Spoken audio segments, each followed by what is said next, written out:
Mini episode 1679 of the FDH Lounge is brought to you by Sportsology, delivering unconventional columns and webcasts about sports, TV, music, movies, and more. Follow them on the web at sportsology.com. The FDH Lounge. You'll want to schedule your life around it. A long time ago, on a gloomy, wet Cleveland spring night, two men stand alone amidst the late-night drizzle. Their voices echo across the vacant station parking lot as they debate the merits of the great American radio show that have been missing for far too long. On that night, an idea was born. That idea became the FDH Lounge.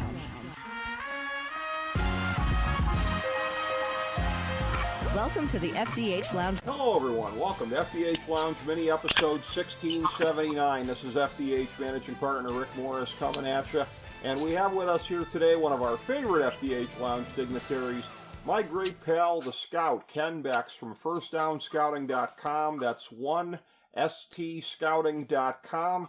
Here to just take a little bit of a look ahead. I wanted to do this. We don't often on the show do any type of NCAA Conference Championship Weekend preview, but this is the last one as we know it. We've been saying all season long, this is the last season.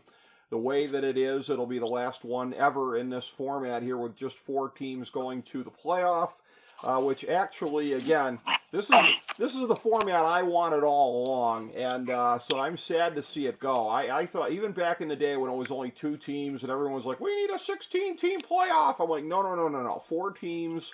I always thought this was the perfect balance. We're about to lose it right now, so in this last one here, this last little auld lang syne, if you will, I bring in my great friend and great FDH Lounge dignitary, the scout Ken Becks. Ken, great to have you on for this, my friend. Nobody better to break down the last of a kind here with you. Well, first of all, I appreciate you having me on, and I tell you, I'm always delighted, man, whenever I can talk some football with you, and we just happen to be recording it. We just happen to be this time around. Yes, we've had any number of conversations that perhaps should have been taped. Some long ones actually come to mind, but we want. Matter of fact, just last night we went for 2 hours when we were originally going to tape this, and then we ran out of time. I mean, it's just that's bound to happen between me and you. That's as much as we love talking football. And I will say, I'm going to give a little bit of a teaser here because you and I were doing enough of a breakdown on the Ohio State situation, being that it is, I think, one of the most intriguing situations in the country as far as a team that's really stepped on its own Johnson in big games, especially the last 3 years. We will be doing a detailed segment here once we get to the off season. We will be kind of breaking it down and giving our thoughts on everything, so we'll get to that then, but taking just kind of a little bit of a look here at the conference championship games this weekend. As far as the major conferences go, chronologically, the first one is going to be Friday night here, December 1st coming up. Number 6, Oregon, and number 4, Washington. The present line as of this moment here is Oregon minus 9.5, which is a little jarring for a team that actually lost the last matchup between the teams, albeit it was a great back-and-forth matchup on October 14th. Washington has won the last 2 matchups between the teams, Oregon taking the previous 3 matchups. Oregon leads the all-time series 55-44 and 4.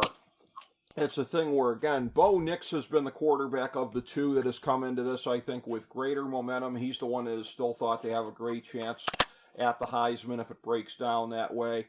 But 2 very, very supremely talented teams here. And this is one of these things, Ken, where for all of the assumption that everybody's having in the Big Ten, now that they're doing away with divisions, which we'll get to later, like, oh, Ohio State and Michigan, they'll just be playing the week after all the time. Not necessarily. Wouldn't be the case if the Big Ten had expanded this year, because it would be Michigan and Washington in that game there. So both of these teams are good enough, clearly, to be playing in the Big Ten championship game next year. Absolutely. I'm definitely looking forward to watching this game. As I mentioned to you the other day, I haven't been able to watch as much of the college football as I've liked, but I'll tell you what, this will definitely get me on fast forward, being able to watch 2 of these quality teams that's been throughout the year and highly ranked. And I'm looking forward to watching Bo Nix, especially since he left Auburn, he's definitely took his game to another level, and there's a reason that he's up for the Heisman. And then, of course, on the other end, you got another Heisman candidate for Washington at quarterback that used to be a former Big Ten guy at Indiana. Yes. And both of these guys have stepped their game up, and boy, this should be exciting. I'm here to think that 9-point spread is somewhat perplexing to me, because I know it should be a high-scoring game, at least looking from the side of Washington. Their defense, I know, at times tends to give up a lot of points, so Bo Nix should definitely be putting up some points and some touchdowns and raising his Heisman candidacy. And Oregon, is a little bit more stingy on the defense, but, hey, you know how it is. The games are played on the field, not on paper. That's right, Ken. I think you put your finger on it. I think that line is what it is because everybody is anticipating that Washington is going to be easier to score on of the two teams. But, again, for what it's worth, and it was back and forth, but they won the last meeting 36-33 in October.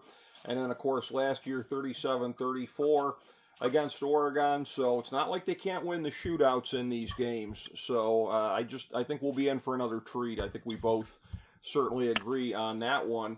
And when you get to Saturday, the Big 12 championship game here, again, the non-divisional format, so matching up the top two teams in the conference, noon Eastern time, kickoff number 20, Oklahoma State against number 7, Texas. And this is one where the present line is Texas minus 14.5. And again, this matchup here, this is a thing where finally Texas, aside from the letdown against Oklahoma, but finally they appear to have been achieving up to the level of their talent, which they have not really been doing in recent years. That's been an issue, but clearly the best season they've had under Sarkisian since he's been there. They're going to be going up against a little bit of recent history, though, because Oklahoma State beat them last year and beat them in 2021. Texas taking the two matchups before that. The last two games were relatively close, about a touchdown in both instances. So it is something where, Gundy's squad does have the capacity to come out here and pull off what would definitely be an upset. But it would be something, if it happened, that would be sort of par for the course for the Big 12 in recent years, because Texas needs a few other things to happen in order for them to make the playoff. But of the two teams, they're the only ones that can make the playoff. We're not into next year yet, where all the conference champions automatically make it and also automatically get a bye, by the way. For Texas, they're the only one of the two that can make the playoff, and they need a decent amount of help. But it would be par for the course if it didn't happen here, because the Big 12 and the Pac-12 have been in the business of cannibalizing each other in recent years. Now, the winner of Oregon-Washington seems likely to make the playoff. If it's Washington, they'll definitely be in. As I keep saying, Texas needs a lot of help. But based on recent history, you've got to like Oklahoma State, because it's always somebody else playing spoiler in the mix here. As soon as you said that, I started laughing inside, because the spoiler is definitely on the alert on this game. Texas seems to be the obvious team to go with here, with Sarkisian and of course, the former Ohio State quarterback, now Quentin Ewers, who at one time was up for the Heisman, and we're speculating whether he'll come out for the draft this year or next year, which that's a whole other topic we could talk about, because that could definitely change the quarterback roster over at Texas, depending on what Ewers does, if he declares for the draft this year or not. As everybody knows, Mr. Manning, the young son of, which was Manning, is it? Cooper Manning. Right. His son's there, and then, of course, they got the the other backup. I can't think of, Malik Murphy. Yes. And he's a highly rated guy with a lot of skills coming, so yeah, look at the portal, and depending on what happens after this game, definitely keep an eye on what's going on as far as that. But getting back to the game, Yeah, Quinn Ewers, I'm definitely looking forward to seeing what he's going to do. And it might have a big determination of whether he's going to go into the draft this year, depending on how he does. But I'm looking for him to put up some nice numbers. Oklahoma State is not quite the team that we used to think back, even 10 years ago with Mike Gundy. But like you said, this is a bowl game, so anything can happen. Turnovers, you name it. And Mike Gundy has been in the big games and has come up, victorious many times. So I'm looking forward to seeing what they have and what they can bring against Texas. Well, what it's going to take is probably an incredible game, which I think is certainly possible from Ollie Gordon, who's got 20 touchdowns this year and 1,580 rushing yards. So very, very possible there. But you got to limit the damage at the quarterback situation. Alan Bowman, 10 touchdowns, 11 interceptions. So that's a thing where you got to be getting the best possible version of that guy. Ollie Gordon runs wild, and you get a couple other things to go your way. And yeah, maybe Oklahoma State can do what teams have done in this situation in the past. It is hilarious that last year Kansas State played spoiler in this situation, but it wasn't enough to keep TCU out of the playoffs, as we saw. But typically, more often than not, it has resulted in teams missing the playoffs when that has happened. But you've got a situation here where the team that is higher ranked in this next game, I find it hard to believe they're not going to be in the playoff no matter what. The two-time defending national champion Georgia Bulldogs, number 1 ranked, playing number 8 Alabama in the SEC championship game. And this is one of these things where when I was looking at this, it's one of those things where as much as I like the joke about the government implanting false memories in our heads, it's a thing where I think we all have this whole thing of like, oh, Georgia's really owned the crap out of Alabama the last couple of years, and they've won most of the last couple games. No. We tend to forget.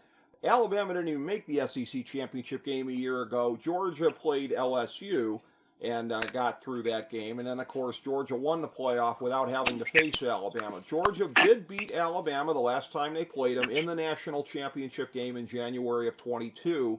But Alabama had taken the last several matchups before that, including the 2021 SEC championship game. So as much as we tend to think of it, and I certainly tend to think of it, that Georgia has certainly taken the torch from Alabama as the face of the SEC right now, and they're actually favored by 6.5 in this game. And again, I do like Georgia to come through this game here. I think that as much if they've been a little bit off from where they were the last 2 years, I don't know that it's enough that the rest of the field can catch them. And Alabama certainly doesn't necessarily look like where they were a year or certainly 2 years ago. But this is a game where, again, Georgia's only won the last game between them.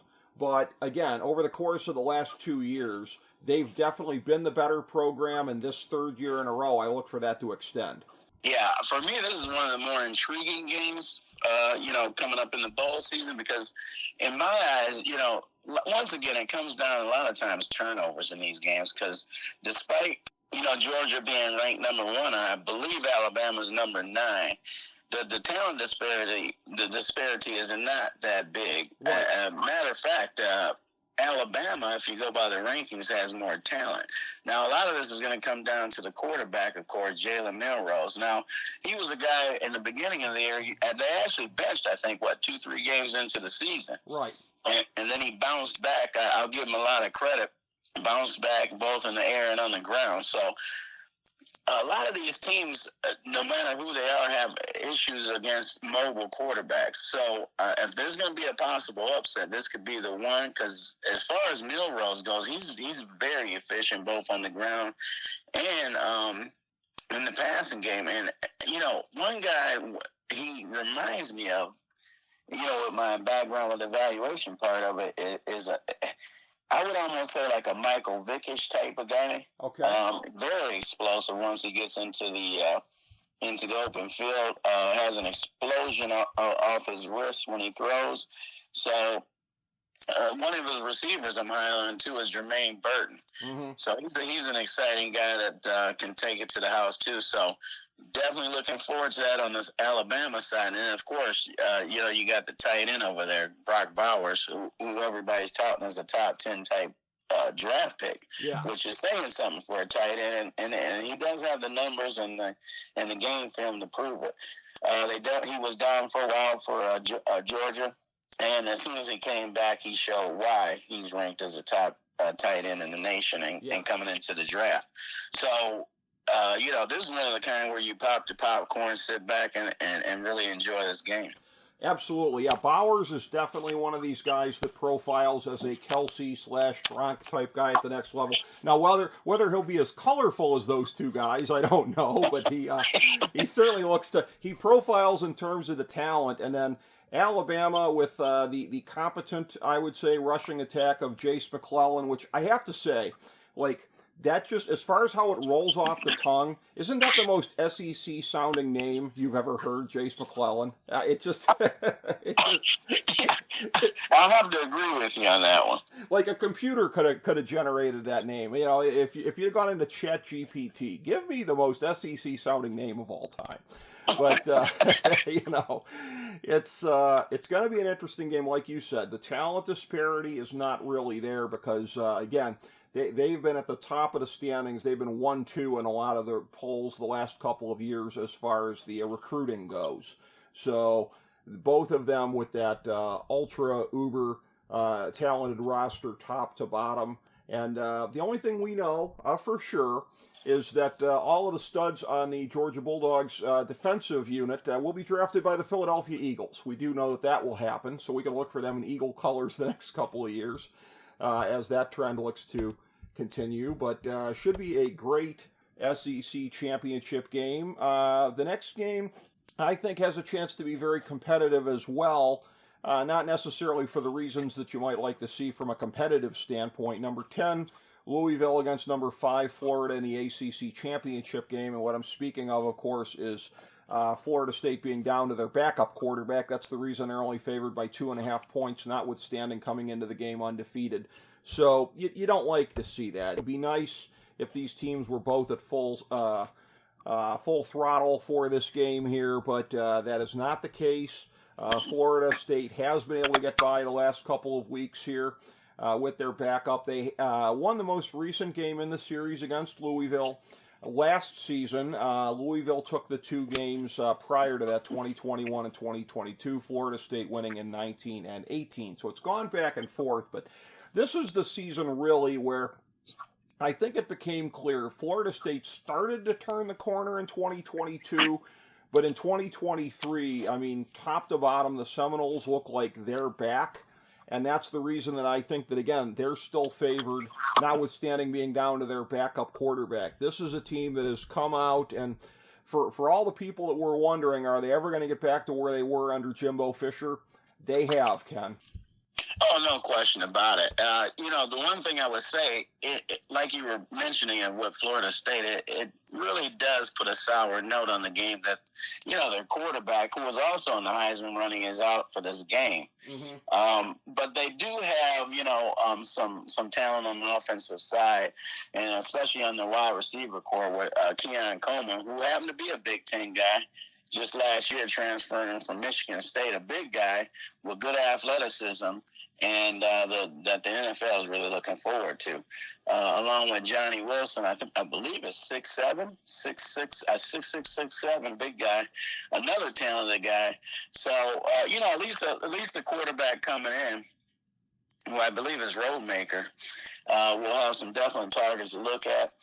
And on the defensive side, they have Jared Versace, I think it is. Yes. And he's another highly rated guy that should be a top 10, 15 type of guy at defensive end that they're going to be looking forward to grabbing at the NFL level. So definitely on the Florida State side, there's definitely talent. But with that quarterback situation, that definitely gives Louisville a chance. It does, and that's the reason that the line is inside of a field goal and should be super competitive. There's no way humanly possible for us to say that out of the major conferences that we saved the best for last, because it turns out to be the worst for last, ladies and gentlemen. It's number 3 Michigan against number 17 Iowa.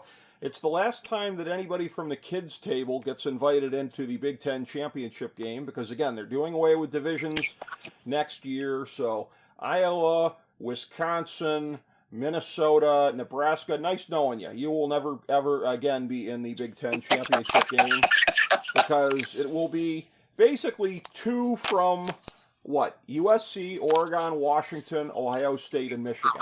Now, wait a second, though, Rick. If they combine all those teams and make one roster, I think they got a shot. Yeah, if you took the rest of the conference, top to bottom, you combined them, and played them against the other 5, yes, I think they'd be quite competitive. But alas, Iowa is left to do this one on their own.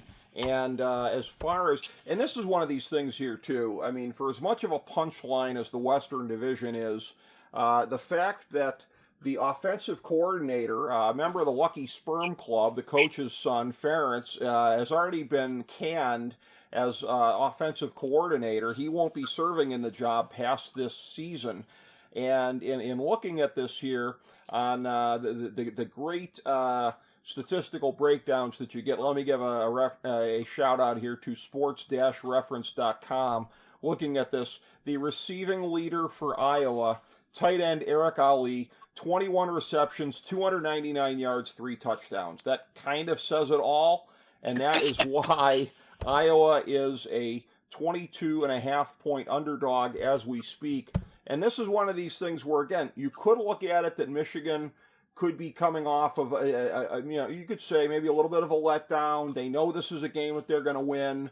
It could be a situation very well where they come out and they win but don't necessarily cover. I don't think that'll be the case, because right. I think it's one of these things where we've seen enough of this, especially like in the NFL, like in recent games. As I'm watching my Fish against the Jets on Black Friday, and the Jets just they couldn't move the football. If you handed them an Uzi, they wouldn't be able to move the football, okay? You say they still wouldn't be able to spray it? Still wouldn't be able to move the football, yes. And the New England and New York Giants game the other day, again, such futility back and forth. So it's like we've seen in relatively high-profile situations here, whether it be a game in the NFL or games in college, of where when a team just is unable to move the ball, you look at this, and I cannot picture Iowa being able to move the ball against Michigan when Ohio State, who is infinitely more talented and better coached, whatever the limitations are of Ohio State in big games, infinitely better coached offensively than Iowa. Again, I don't see this one being even close, and there has been a tendency in recent years for Big Ten championship games that looked like blowouts to actually be blowouts. And I think this is how we close out this era of the Big Ten in exactly the same way. Yeah, unlike the SEC conference championship with Georgia and Alabama, and I told you to pop the popcorn and sit back and take it all in, this might be one of those kind of games, if you got something going on, go take care of whatever you got to go take care of and get back for the real cooking later. Yes. But, as far as Michigan goes, they do have some, highlighted players that nationally, like J.J. McCarthy, Blake Corum at the running back spot, along with Donovan Edwards. Now, I will say they have somewhat underproduced as we had predicted before the beginning of the season, but at the end of the day, the talent disparity is so great that even a few turnovers may not make a difference in this game. And so, yeah, I just, if you love football and you want to watch something, then you can turn the tube on and check it out. Other than that, or unless you're evaluating for some prospects or something, you might want to wait for a later time and look at something else. Yeah, exactly. And this is going to be one of these things where in generations to come, in places like Iowa and Nebraska and other places like that, it's going to be fathers saying to their sons and grandfathers, like, Sonny, there was a time when our school had a possibility of being in the Big Ten championship game. No way, Grandpa. No way. No, the system was different then, and we didn't have as many teams at the top, admittedly. So, yeah, so when we talk about the end of an era in college football, it's the end of the 4-team playoff. It goes to 12 teams next year. Nobody better exemplifies the end of an era than the Iowa Hawkeyes, because it's the last time they'll come close to sniffing a Big Ten championship game. They'll be routinely eliminated from consideration by mid-October every year after this one, as will everybody else in the presently constituted Big Ten West Division. And again, you know, USC, Oregon, Washington, Michigan, Ohio State. Pick 2 out of the 5. Notice I didn't mention Penn State in there because they no longer merit consideration along those lines. James Franklin just is not getting it done at the same level as that. Boy, if it wasn't... James Franklin is the happiest guy in the world that Michigan State has fallen so much further on their face because he can say at least we're not those guys. But yeah, this game here, Ken, this is the poster child game for the end of an era to me. Well, you know, speaking of an end of an era, another thing I'm looking at, you know, because just today they came out with the Big Ten, you know, all Big Ten team, and I'm thinking about like teams like Iowa, you know, Nebraska, Northwestern, so on and so forth. Who's going to be named on the all Big Ten team from them teams? I mean, when you got Oregon, USC, and teams like that joining the Big Ten, yeah. I mean, no longer are you going to see Michigan and Ohio State, you know, bombarding the all Big Ten team either. So, you know, these teams are, you know, to make the Big Ten all conference team, it's gonna be stacked. I mean, and so it's gonna be an honor to be on there anymore. Absolutely, and a school we haven't even mentioned, UCLA. I mean, right. I would probably put. Outside of those 5 teams, I mean, you could make an excellent argument that UCLA is going to be the 6th best program in the conference coming in here. I think it's going to be a fight between UCLA, Penn State, maybe depending on what they're able to get going at Wisconsin, maybe, but I mean, that remains to be seen as far as what Fickle's going to be able to do there. So, you know, yeah, it's going to be a new world next year, and again, to recap, it'll be a situation from here on in. Conference champions will be getting a bye in the playoffs. You're the top 4 conference champions anyways, but it's going to be redundant based on the fact that next year the Pac-12 is going to consist of Washington State and Oregon State. And next year, Ken, there will be that one Pac-12 conference game to be played during the season. Oh, this is... You know, I got to say, Back to the Future, think about that one. So if it was the Big Ten was this year, with all those teams there right now, who would be the all-conference quarterback? Wow. That's a heck of a thing. I mean, yeah. I think Bo Nix. I come to say I don't think it would be J.J. McCarthy. No. I mean, it would be between Nix and Williams, basically. But yeah, I mean, that's a close one. And Williams, just the fact that he's not up for the Heisman in terms of consideration, and yet he's the overwhelming choice to be number 1 in the draft next year. That's one of those things where it's so hard to win it 2 years in a row. And like perceptually, like the deck is stacked against you, that you have to be better the next year than you were the year before, because I can't tell you any number of times over the years. So my dad, who's an alum of Ohio State, his all-time favorite player is Archie Griffin, the only guy ever to win 2 Heisman trophies. So whenever anybody wins the Heisman as a freshman, sophomore, or junior, you know, if they're a junior, they're probably going pro anyways, but freshman or sophomore, I'm always holding my breath. But it never happens. It never pans out. That sounds like the Miami team that went undefeated, the Dolphins. They're holding their breath halfway through the season. That's right. A team that I revere, the perfect team, the Dolphins from '72. Everybody likes to crap on them and say that they never played any competition. I love it. I love the fact they do a champagne toast every year when the last team loses. I love it. As a guy who's always had a soft spot in my heart for the Dolphins, I'm certainly happy for them every year when that happens, and I hope nobody ever approaches that mark again, except for the Dolphins. That would be pretty exciting. And in defense, Rick, if you look at that roster, they did have a stacked roster. So Absolutely. It's not like they just happen to, luck up and go undefeated. Oh, yeah.